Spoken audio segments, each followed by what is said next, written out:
Ça m'étonnerait que ce soit ici. Hein.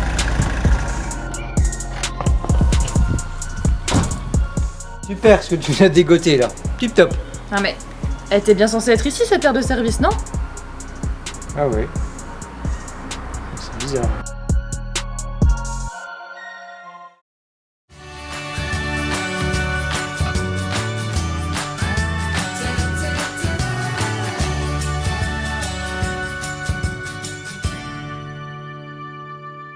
Trouver de quoi marquer une pause en camping-car, a priori, rien de plus simple.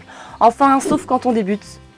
Oui, on apprécie tous la liberté que procure un petit bivouac, hein, c'est vrai, en pleine nature. Mais avouez qu'un lieu spécialement aménagé pour nous accueillir, nous voyageurs en camping-car, van et fourgon, eh ben, c'est toujours le bienvenu, voire même indispensable hein, pour effectuer les services de vidange, le plein d'eau ou se recharger en électricité. Ça, vous le savez, on vous en a déjà parlé. Oui, mais comme toutes les aires de service n'offrent pas les mêmes infrastructures et le même degré de confort, on vous raconte dans ce nouveau CC Tuto comment trouver celles qui valent la peine de s'arrêter.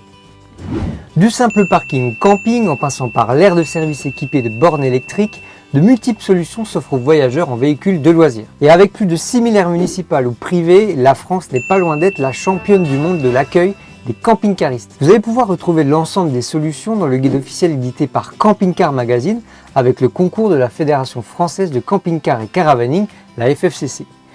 Ce guide est mis à jour chaque année. Vous n'aurez donc pas de surprise quant aux infrastructures que vous trouverez sur place. On y trouve donc les nouvelles adresses en France, mais aussi quelques repères en Europe. Alors comment ça marche? Avec le guide, vous disposez de 3 entrées. L'Atlas, livré une fois par an avec Camping Car Magazine, il vous permet de repérer rapidement sur une carte la présence des aires de service et de les trouver sur le guide grâce à un numéro à 4 chiffres, les 2 premiers chiffres indiquant le numéro du département dans lequel se trouve l'aire et les 2 derniers indiquent le numéro de l'aire. Il y a également l'index des communes. Par ordre alphabétique, vous retrouverez ainsi en un coup d'œil dans chaque ville le type d'infrastructure, aire communale, aire privée, aire de stationnement, camping, etc. ainsi que leur localisation, c'est important. Le guide compile à la fois l'atlas et l'index et il offre des descriptifs complets de chaque infrastructure qui sont classés par département. Grâce à ce guide, vous pouvez donc rapidement identifier s'il s'agit d'un emplacement de parking, P, d'une aire communale, A, d'une aire privée, AP, ou situé dans l'enceinte d'un camping, C. Chaque adresse vous renseigne sur la nature exacte des services proposés et sur les tarifs.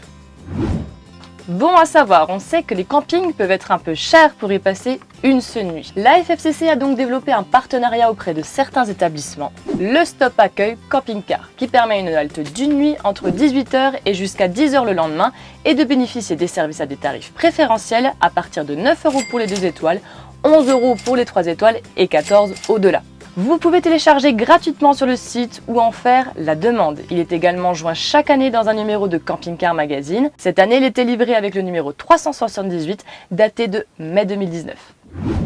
Une autre alternative, les réseaux d'accueillants, est parmi les plus connus et il faut bien dire le plus sympathique, je suis sûr que vous êtes d'accord avec nous, le réseau France Passion qui se présente sous forme d'un guide répertoriant les étapes ou stationner gratuitement le temps d'une soirée ou plus chez les fermiers, chez les viticulteurs, les éleveurs et artisans français, et donc cela partout en France. Nous en reparlerons d'ailleurs plus longuement dans un prochain CC Tuto. Naturellement, on retrouve tous ces outils sur le site internet, par exemple www.campingcar.com/r. Exemple, on tape une destination dans la barre de recherche et on tombe sur la liste des aires et campings dans une commune alentour. On retrouve les fameux pictogrammes du guide et la liste des aires à disposition, ainsi que leurs descriptifs.